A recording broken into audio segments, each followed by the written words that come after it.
Depreciation class 11th का topic है, हिंदी में मूल्यह्रास। इसको आज डिस्कस करेंगे। तो DEPRECIATION डेप्रीसिएशन का मतलब होता है fall in the value of fixed asset.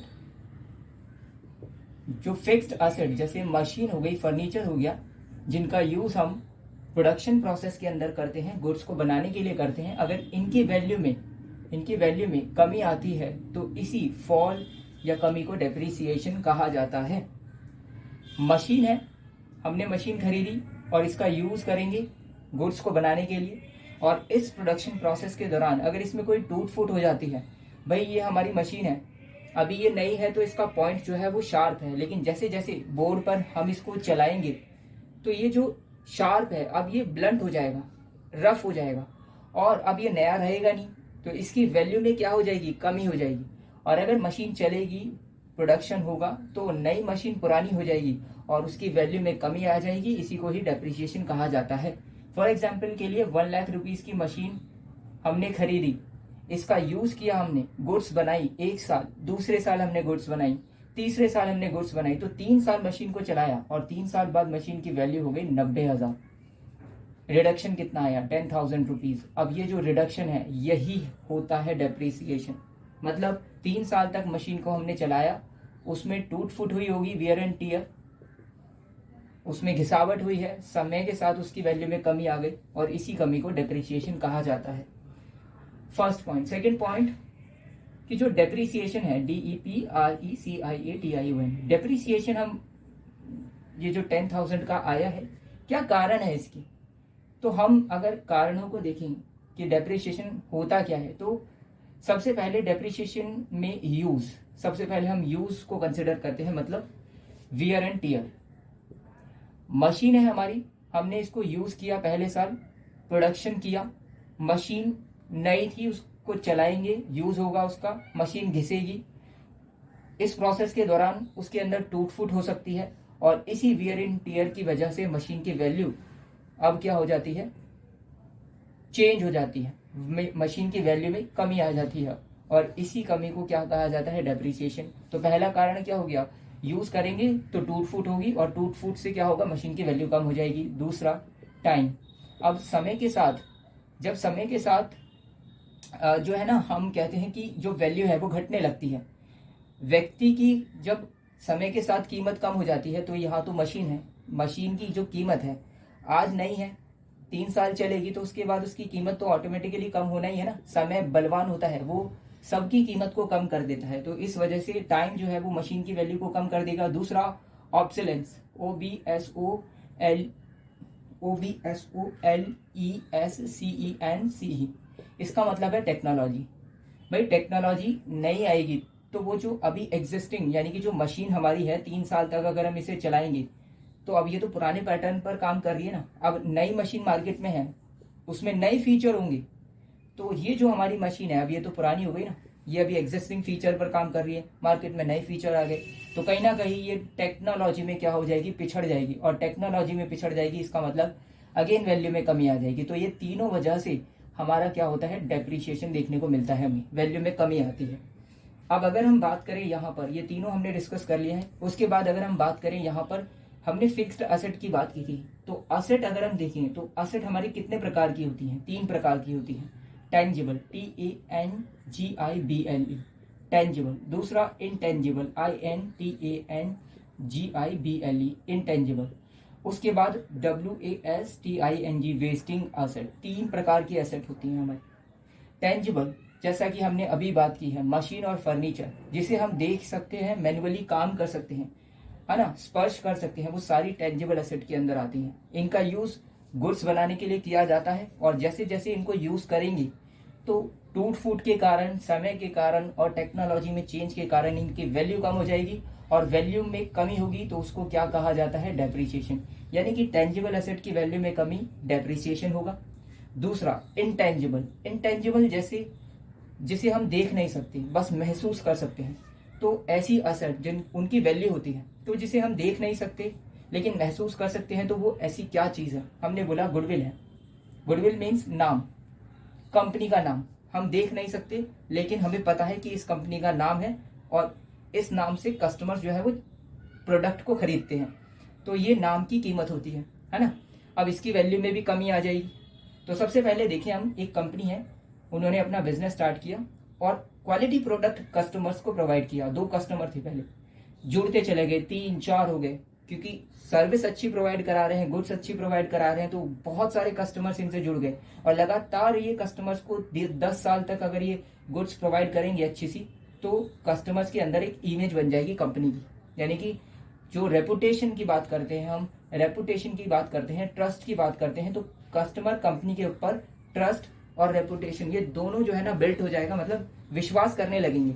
और फिर जब विश्वास आ जाएगा तो कंपनी का जो है ना एक नाम बन जाएगा अलग से, और नाम बनेगा इसका मतलब गुडविल क्रिएट हो जाएगी, है ना। कस्टमर अब कंपनी के नाम से ही प्रोडक्ट को खरीदेंगे। नया प्रोडक्ट लेकर आएंगे ये, तो वो आंख बंद करके बिना टेस्ट करे उस प्रोडक्ट को खरीद लेंगे, क्योंकि वो नाम को जानते हैं। तो यानी कि अगर यहाँ पर देखिए तो नाम की वैल्यू क्या हो रही है, बढ़ रही है। अगर एक नई कंपनी आ जाती है, वो सेम प्रोडक्ट प्रोवाइड करा रही है, अच्छा प्रोडक्ट प्रोवाइड करा रही है, और जो कंपनी है ये वाली, ये कहीं ना कहीं बैक कर गई है, पीछे हो गई है अपने कस्टमर को क्वालिटी जो प्रोडक्ट है वो प्रोवाइड कराने में। अब जो ये कस्टमर है अब वो यहाँ चले जाएंगे ना, अब इसकी वैल्यू बढ़ जाएगी, और इसकी जो नाम की वैल्यू है यानी कि इसकी गुडविल क्या हो जाएगी, कम हो जाएगी। तो इस तरह से इंटेंजिबल एसेट यानी कि गुडविल यानी कि नाम, अगर कंपनी के नाम की वैल्यू में कमी आ रही है तो इसको अमोर्टाइजेशन कहा जाता है, अमोर्टाइजेशन। उसके बाद थर्ड है वेस्टिंग एसेट। वेस्टिंग एसेट का मतलब है कि ऐसी चीजें यानी कि जो नेचर से हमें चीजें मिलती हैं उनको हमने एसेट की कैटेगरी में डाला हुआ है। जैसे ऑयल वेल, ऑयल्स वेल हो गए, ऑयल वेल्स, है ना पहला। दूसरा तेल के कुएं, और दूसरा आप कह लोगे और क्या आ जाएंगे, कोल माइंस आ गई, कोल माइंस, है ना। ये नेचर से हमें मिलते हैं। तो अगर हम नेचर से इसको एक्सट्रैक्ट करेंगे, निकालेंगे, निचोड़ेंगे, तो कहीं ना कहीं प्रकृति में से ये चीजें क्या हो जाएंगी, नेचर में से ये चीजें क्या हो जाएंगी, हट जाएंगी, चली जाएंगी, कम हो जाएंगी ना, है ना। ऑयल के जो पहले कुएं थे बहुत सारे, अगर वो पूरी मात्रा में भरे हुए थे, अगर यूज करेंगे तो उनकी जो मात्रा है उसमें कमी आ जाएगी, और कमी आएगी तो इसका मतलब वेस्टिंग एसेट में क्या हो जाएंगी, कमी आ जाएगी, डिक्रीज हो जाएगी।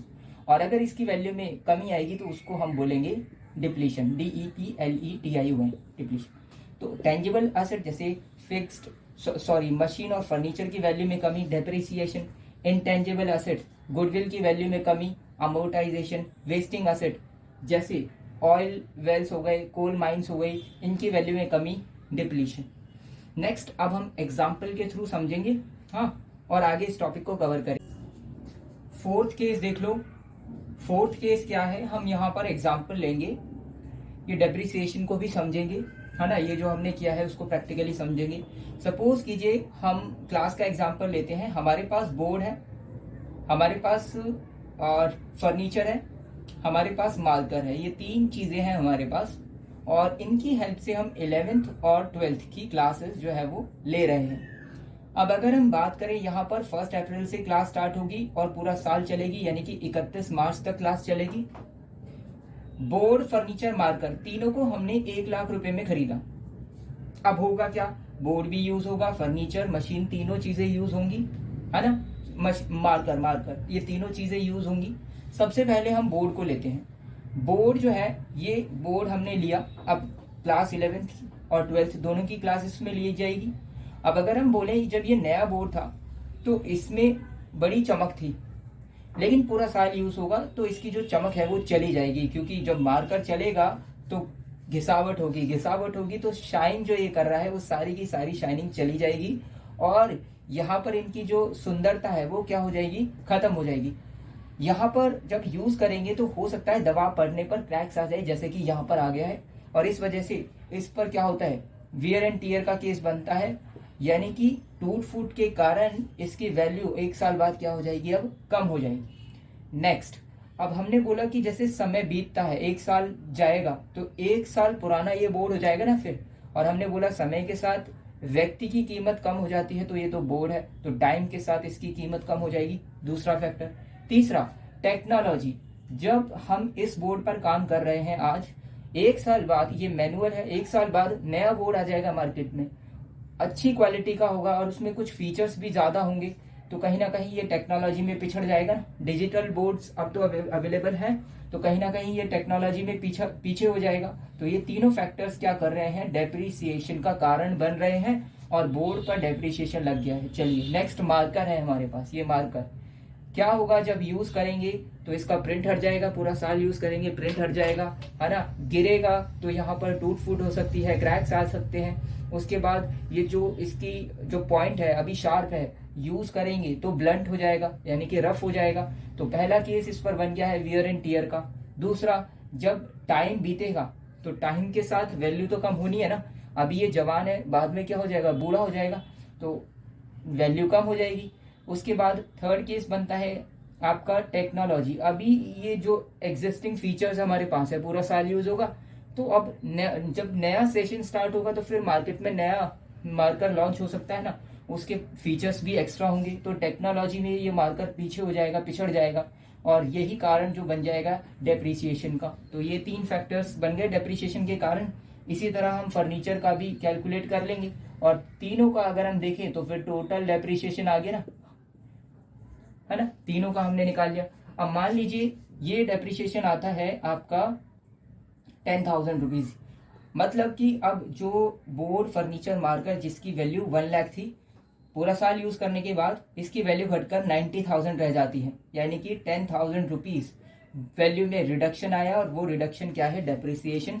और जो रिडक्शन है वो हमने यहाँ पर समझ लिया है, वेयर एंड टियर, टाइम या फिर टेक्नोलॉजी की वजह से तीनों में क्या हुआ है, तीनों में वैल्यू में कमी आई है, और इसकी वजह से 10,000 रुपीज जो है यहाँ पर क्या हो गया है, रिडक्शन हो गया है और डेप्रिसिएशन का कारण बना है। चलिए नेक्स्ट, अब हम एक एग्जांपल लेते हैं। मान लीजिए 11th क्लास का ही एग्जांपल लेते हैं बुक का, है ना। अभी जो बुक है वो है क्लास 4th ही पॉइंट चल रहा था, ये है बुक क्लास 11th और 12th दोनों की मान सकते हैं। इस बुक को जब सेशन स्टार्ट होगा तो 1 अप्रैल से स्टार्ट होगा और वो 31 मार्च तक चलेगा पूरा साल। 1 अप्रैल को मशीन तो है नहीं यहाँ पर, अब बुक है, बुक खरीदी है 500 रुपीज में, 31 मार्च तक ये यूज होगी पूरा, और उसके बाद फिर इसकी कोई वैल्यू रह नहीं जाती है। फिर आप क्या करोगे, इसको किसी और को जो है ना इसको ट्रांसफर कर दोगे, दे दोगे, और फिर आप क्या करोगे, वैल्यूएशन करोगे ना, इसको कितने में बेचूं, जिसे हम बोलते हैं सेकेंड हैंड बुक्स। तो यहाँ पर जब इस बुक को आप किसी और को हैंड ओवर करोगे तो फिर आप वैल्यू करोगे ना बुक की, कि अब पूरा साल मैंने यूज किया है बुक को, तो अब इसकी वैल्यू कितनी रह गई। तो सपोज कीजिए आप हाफ में इसको जो है ना बेच देते हैं, यानी कि 31 मार्च को आपने कैलकुलेट करा कि मेरी वैल्यू जो बुक की है वो 250 रह गई, तो यानी कि 250 का यहाँ पर क्या हुआ है, रिडक्शन, और यही डेप्रीसिएशन है। कारण क्या क्या रहे, कारण है यहाँ पर बुक की वैल्यू के कम होने के, पहला कि जो ये बुक है जब इसको यूज करोगे तो पूरा साल चलेगी और इसमें कटने फटने का चांस बन सकता है, यानी कि पहला केस आ गया वियर एंड टियर का, है ना। आप उसमें से पर्चियां बनाओगे, है ना, एग्जाम्स के टाइम पर, तो वहां से आधे पेजेस गायब हो जाएंगे। और दूसरा है टाइम, जब टाइम बीतेगा तो नॉर्मल है, समय के साथ कीमत कम हो जाती है, तो ये बुक है अब वो उतनी जवान नहीं रहेगी, तो इसकी वैल्यू जो है वो गिर जाएगी। नेक्स्ट टेक्नोलॉजी, टेक्नोलॉजी में क्या कंसिडर कर सकते हैं कि जब ये बुक थी, है ना, 1 अप्रैल और 31 मार्च तक, तो इसमें क्वेश्चंस थे, लेकिन जैसे ही नया सेशन स्टार्ट होगा तो नई बुक में आपको नए क्वेश्चंस मिलेंगे, एडवांस क्वेश्चन मिलेंगे, कुछ टॉपिक्स ऐड हो जाएंगे, तो कहीं ना कहीं टेक्नोलॉजी में चेंज हो जाएगा ना, एडवांस हो जाएगी, और ये कहीं ना कहीं टेक्नोलॉजी में क्या हो जाएगी, पीछे हो जाएगी। इस वजह से इसकी वैल्यू क्या हो जाएगी, कम हो जाएगी, और यही वैल्यू में कमी का कारण क्या होगा, डेप्रीसिएशन, है ना, वैल्यू में कमी, डेप्रीसिएशन, और यही वो डेप्रीसिएशन है। तो ये टॉपिक है, आगे हम मेथड्स को डिस्कस करेंगे कि इस डेप्रीसिएशन को हम कैसे कैलकुलेट करते हैं।